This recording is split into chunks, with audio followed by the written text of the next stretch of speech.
So hey guys, welcome back to my YouTube channel. इस video lecture में हम लोग हेरेडिटी का लास्ट टॉपिक पढ़ने वाले हैं, जिसका नाम है क्या, सेक्स डिटर्मिनेशन।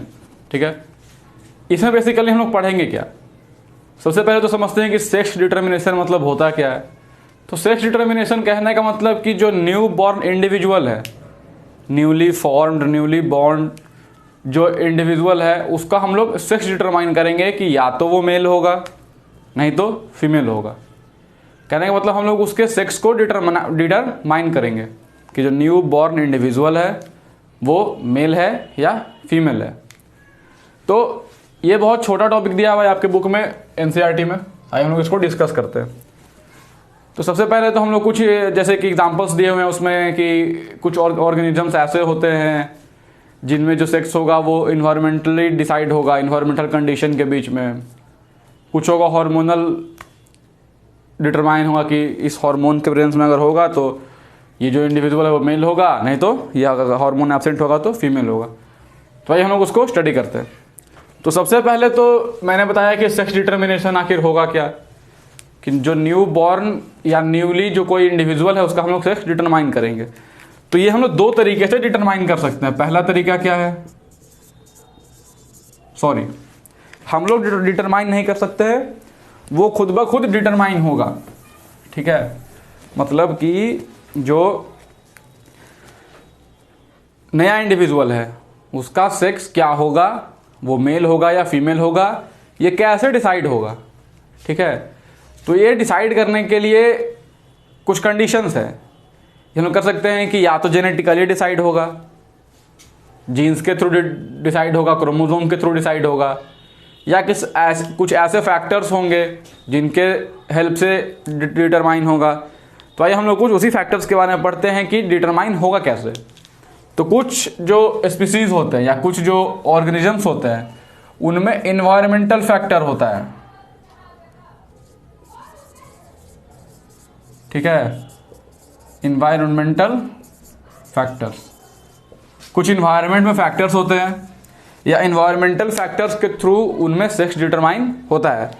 अगर हम लोग इसमें एक एग्जांपल लें तो आप लोगों ने टर्टल का नाम सुना होगा, टर्टल। ठीक है, इसके जो एग्स होंगे,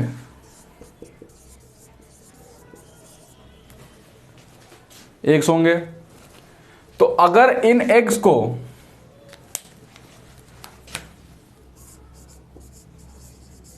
less than 28 degree Celsius, 28 degree Celsius से अगर कम टेम्परेचर होगा और उस टेम्परेचर में अगर ये एग्स प्रेजेंट होंगे, मतलब अगर इनके इन्वायरमेंट का जो टेम्परेचर है वो 28 डिग्री सेल्सियस होगा, 28 डिग्री सेल्सियस होगा या उससे कम होगा, या मान लीजिए 28 डिग्री से कम होगा। ठीक है, 27, 27.5, 26, तो जितने भी एग्स हैं सारे eggs, all eggs will give rise to male individuals.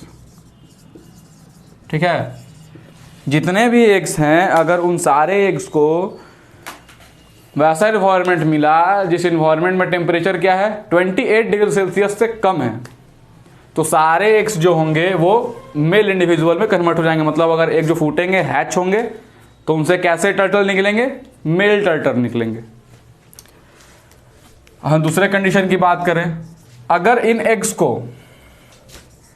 एवब 33 degree Celsius temperature मिलता है, ठीक है, 33 डिग्री सेल्सियस और 33 डिग्री सेल्सियस से एवब टेम्परेचर जिस इन्वायरमेंट का है, उस इन्वायरमेंट में अगर ये एग्स प्रेजेंट होंगे तो सारे एग्स जो होंगे वो फीमेल इंडिविजुअल में कन्वर्ट हो जाएंगे।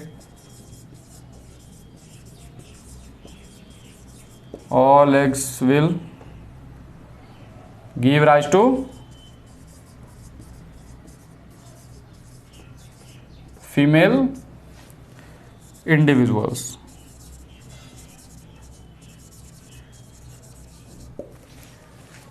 ठीक है, तो ये हम लोग क्या कर सकते हैं, इन्वायरमेंटल फैक्टर से डिसाइड कर सकते हैं। फैक्टर क्या है, टेम्परेचर। टेम्परेचर के बेसिस पे अगर टेम्परेचर 28 डिग्री से कम होगा तो सारे एग्स मेल इंडिविजुअल में कन्वर्ट हो जाएंगे जो उनके एम्ब्रियो होंगे। अगर 33 डिग्री सेल्सियस से ज़्यादा होगा तो फीमेल इंडिविजुअल में कन्वर्ट हो जाएंगे।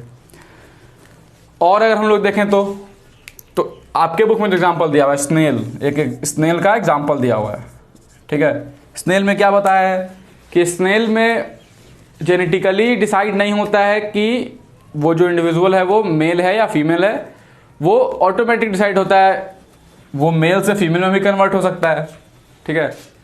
तो इस तरीके से दो एग्जाम्पल्स में क्रोकोडाइल में हमें ऐसा ही देखने को मिलता है, टर्टल की तरह ही उसके एग्स भी क्या होते हैं, टेम्परेचर के ऊपर डिपेंड करते हैं। तो ये तरीका था इन्वायरमेंटल फैक्टर का कि इन्वायरमेंटल फैक्टर इस तरीके का होगा तो ऐसा होगा। जो दूसरा फैक्टर होता है वो होता है जेनेटिकल फैक्टर, या हम लोग जेनेटिकली आइडेंटिफाई कर सकते हैं किसी भी इंडिविजुअल के सेक्स को कि वो इंडिविजुअल मेल है या फीमेल है। वो कैसे होगा, तो मेन हमें यही पढ़ना है, और हमें किस में पढ़ना है, ह्यूमंस में, कि ह्यूमंस में तो न्यू बॉर्न इंडिविजुअल्स होंगे, उनमें सेक्स हम लोग कैसे डिसाइड करेंगे, सॉरी कैसे डिसाइड होगा, हम लोग थोड़ी कर सकते हैं। तो कैसे होगा हम लोग आइए उसको पढ़ते हैं। आप लोग इसको नोट कर सकते हैं, टर्टल वाला एग्जाम्पल। हो सके आपके एनसीईआरटी में सिर्फ एक इंट्रोडक्शन दे दिया है इन्वायरमेंटल फैक्टर्स का, तो उसके ऊपर क्वेश्चन भी हो सकता है, तो आप लोग इसको नोट कर ले, टर्टल वाला, ठीक है। टर्टल वाला किसके ऊपर डिपेंड करेगा, इन्वायरमेंटल फैक्टर के ऊपर। अभी लोग पढ़े हैं किसके बारे में, जेनेटिकली। वैसे जो ह्यूमंस होते हैं उनमें कैसे डिटरमाइन होता है सेक्स, जेनेटिकली डिसाइड होता है, मतलब क्रोमोसोम के थ्रू डिसाइड होता है। तो हम लोग इसको मेनली बहुत अच्छे तरीके से पढ़ने वाले हैं, आपको समझ में आएगा, ठीक है, बहुत अच्छे तरीके से। तो सबसे पहले क्या पढ़ना है, in human beings there are 23 pair of chromosome. जो ह्यूमन बींग्स होते हैं, नॉर्मल ह्यूमन बींग्स जिनमें किसी तरह की जेनेटिकल डिजीज नहीं है, ठीक है, जैसे हम आप हो गए, तो सब में क्या होगा, 23 पेयर ऑफ क्रोमोसोम होता है। आप लोग क्या याद रखना है, क्या 23 पेयर्स ऑफ क्रोमोसोम होता है, जिसमें जो 22 पेयर्स हैं, 23 पेयर्स में से जो 22 पेयर्स है, 22 पेयर हैं, वो होते हैं ऑटोसोम। ऑटोसोम मतलब सोमैटिक क्रोमोसोम।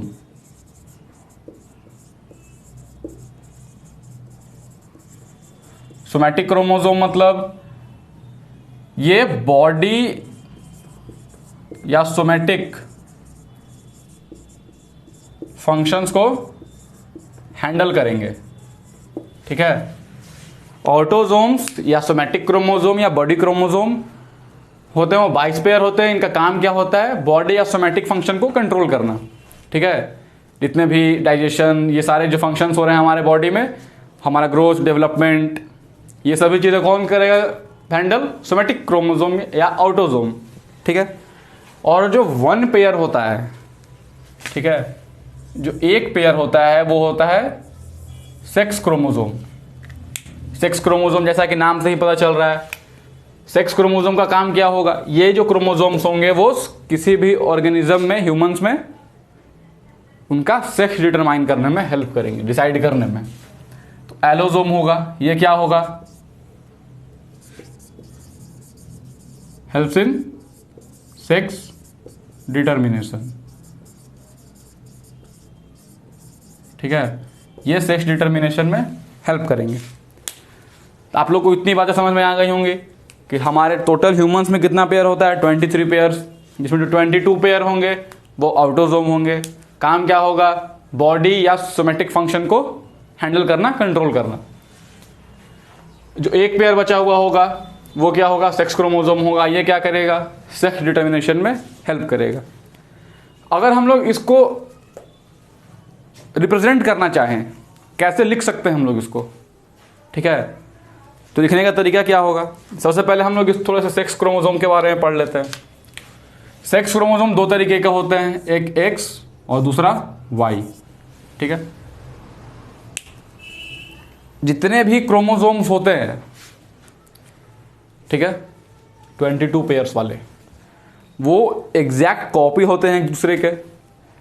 अगर मान लें हम लोग फिफ्थ पेयर की बात करें, हम लोगों ने जेनेटिक्स में पढ़ा था, ये अगर 5वां पेयर है, मतलब क्रोमोसोम हमेशा पेयर में होंगे। तो फिफ्थ पेयर में अगर इस पोजीशन पे एक ट्रेट के लिए क्या है, एलील प्रेजेंट है, तो सेम इसी पोजीशन पे दूसरे वाले पेयर में भी वही कैरेक्टर के लिए होगा, लेकिन अल्टरनेट होगा। अगर ये टॉलनेस के लिए है तो ये ड्वार्फनेस के लिए होगा, मतलब एक ही जगह पे है, एग्जैक्ट कॉपी है। लेकिन कुछ क्रोमोसोम होते हैं जो कि एग्जैक्ट कॉपी नहीं होते, एग्जैक्ट पेयर में नहीं होते हैं, ठीक है। इन दोनों में से एक जो होगा, एक क्रोमोसोम वो फादर से आएगा, दूसरा वाला मदर से आएगा। तो दो तरीके के होते हैं सेक्स क्रोमोसोम, एक एक्स और एक वाई, ठीक है। तो कैसे हम लोग इसको डिटरमाइन कर सकते हैं? जो मेल्स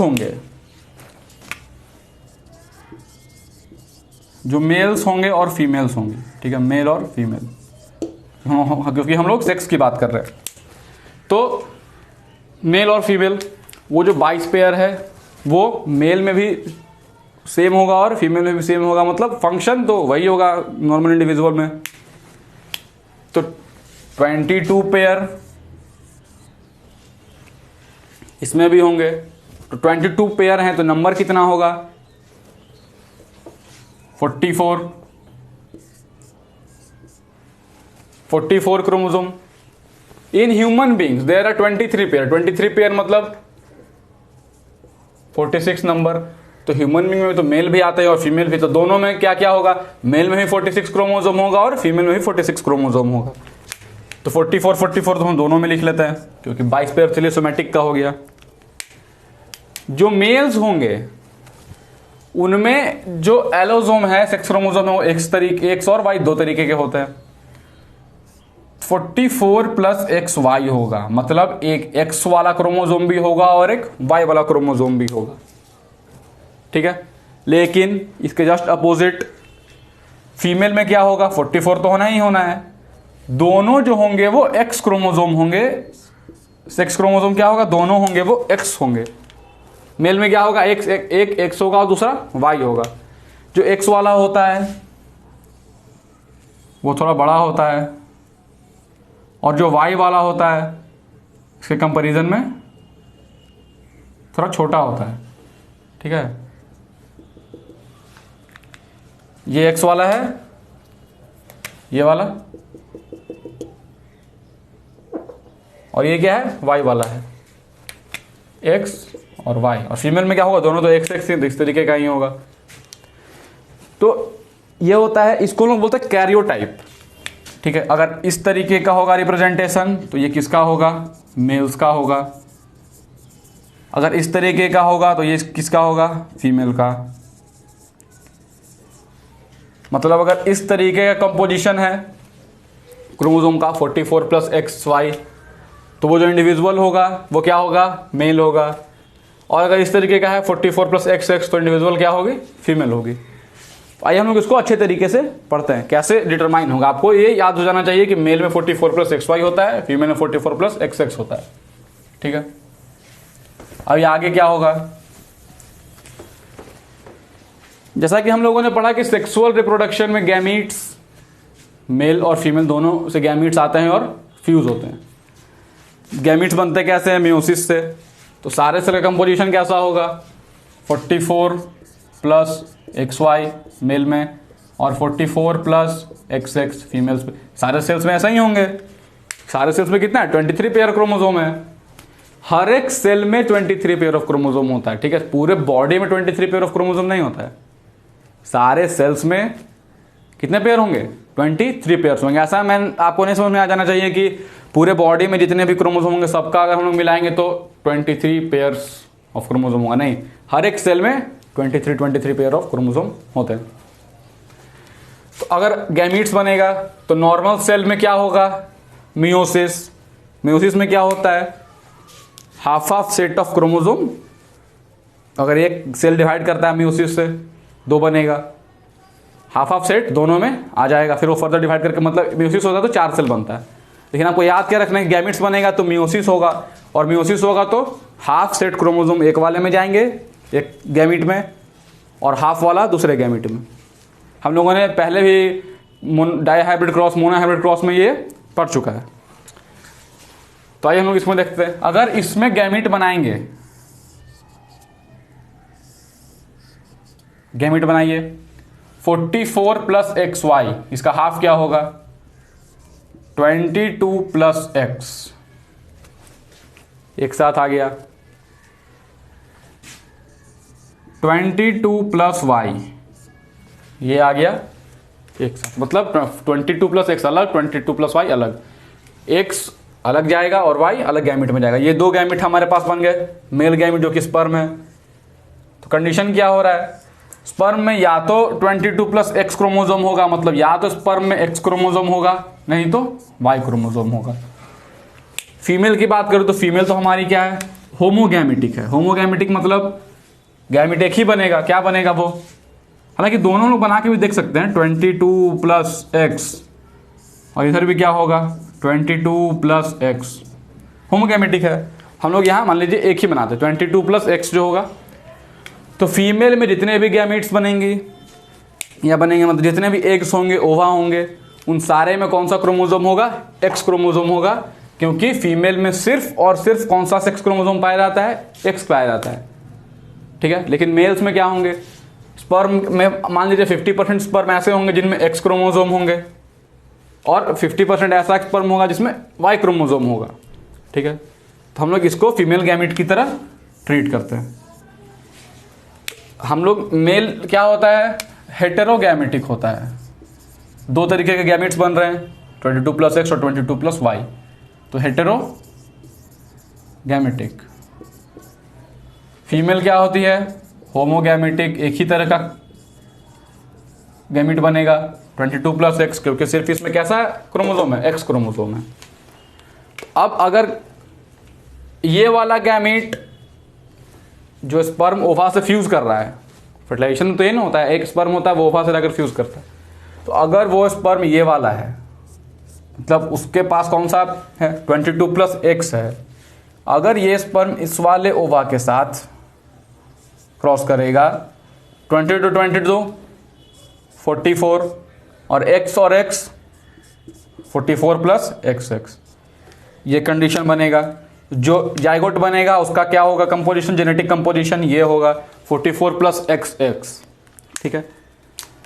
लेकिन अगर जो स्पर्म फ्यूज कर रहा है ओवा से, उसमें क्या है 22 प्लस वाई वाला है, मान लीजिए इस वाले से करेंगे हम लोग, अगर इस वाले से फ्यूज कर लिए, सारा तो फीमेल में एक ही तरह का होगा 22 प्लस एक्स, तो अगर ये वाला फ्यूज कर रहा है, हम लोग इसी से करवाते हैं, तो क्या होगा 44 प्लस एक्स और वाई हो जा रहा है यहाँ पे। तो आप लोग यहाँ आसानी से बता सकते हैं कि 44 प्लस एक्स है, तो जो जाइगोट बनेगा वो फर्दर जो इंडिविजुअल में डेवलप होगा एम्ब्रियो, उसका सेक्स क्या होगा, मेल होगा या फीमेल। 44 प्लस एक्स है, एक्स किस में होता है, फीमेल में, तो जो नया जो इंडिविजुअल बनेगा वो क्या होगी, फीमेल होगी, ठीक है। लेकिन इसके अपोजिट अगर हम लोग यहाँ देखें तो एक एक्स वाला है और एक वाई वाला है, ऑटोसोम तो सारे में सेम होगा, बॉडी क्रोमोसोम है, तो एक एक्स है और एक वाई है, तो यहाँ पे क्या होगा इंडिविजुअल, ये मेल होगा। मतलब हम लोग यहाँ पे क्या देख रहे हैं कि किसी भी न्यू बॉर्न इंडिविजुअल का जो सेक्स है कि मेल होगा या फीमेल होगी, ये किस पे डिपेंड कर रहा है, टोटली मेल इंडिविजुअल के ऊपर डिपेंड कर रहा है। अगर वो स्पर्म जो फ्यूज कर रहा है ओवा से, उसके पास अगर 22 प्लस एक्स क्रोमोसोम है, तो जो इंडिविजुअल होगी वो फीमेल होगी। जो स्पर्म फ्यूज कर रहा है ओवा से, अगर वो 22 प्लस वाई है,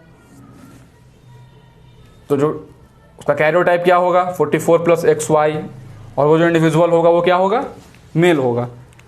तो इस तरीके से जो होता है ह्यूमंस में सेक्स का डिटर्मिनेशन होता है कि अगर जो ओवा तो एक ही तरह का होगा जिसमें 22 प्लस एक्स वाला होगा, अब डिपेंड करता है कौन सा स्पर्म फ्यूज कर रहा है, 22 प्लस एक्स वाला फ्यूज कर रहा है, 22 प्लस वाई वाला फ्यूज कर रहा है। तो ये इस तरीके से क्या होता है ह्यूमंस में सेक्स डिटर्मिनेशन होता है कि जो इंडिविजुअल है वो मेल होगा या फीमेल होगा। ये कैसे होता है? जेनेटिकली होता है। ठीक है, ये पूरा तरीका है, आप लोग इसको नोट कर सकते हैं। इसके बाद हम लोगों ने एक और क्या पढ़ा कि किसी भी न्यू बॉर्न इंडिविजुअल, जो ह्यूमंस में जो न्यू बॉर्न इंडिविजुअल है वो मेल है या फीमेल, इसके लिए रिस्पॉन्सिबल कौन है? मेल्स हैं, क्योंकि हेट्रोगैमेटिक हैं वो। लेकिन हमारे सोसाइटी में क्या होता है कि जनरली जो लोग नहीं जानते ये चीज़, वो फीमेल्स को उसके लिए रिस्पॉन्सिबिलिटी देते हैं कि हाँ तुम्हारे वजह से हुआ। जो एविल्स हैं सोसाइटी में, लोगों में इस एजुकेशन की कमी होने की वजह से लोग फीमेल्स को बोलते हैं, रिस्पॉन्सिबल मानते हैं। लेकिन मेल जो रिस्पॉन्सिबल है वो कौन है? मेल है। तो इस तरीके से हम लोगों ने ये चैप्टर कंप्लीट कर लिया जो हमारा हेरिडिटी चैप्टर था। ठीक है, तो अगर आपको ये वीडियो पसंद आया हो तो प्लीज़ इसे लाइक करें, अपने फ्रेंड्स के बीच शेयर करें, और अभी तक अगर आपने चैनल को सब्सक्राइब नहीं किया तो प्लीज़ सब्सक्राइब करें ताकि आने वाले वीडियोस की नोटिफिकेशंस आप तक जा सके। हम लोग जो नेक्स्ट वीडियो उसमें स्टार्ट करेंगे क्या, आवर एनवायरनमेंट चैप्टर है, इकोसिस्टम, उसमें जो कार्निवोर, ओमनिवोर, हर्बीवोर्स के बारे में पढ़ना है, प्रोड्यूसर्स के बारे में पढ़ना है, different trophic level, Lindeman 10% law है उसके बारे में पढ़ना है। हम लोग मिलते हैं नेक्स्ट वीडियो में। Thank you very much for watching this video.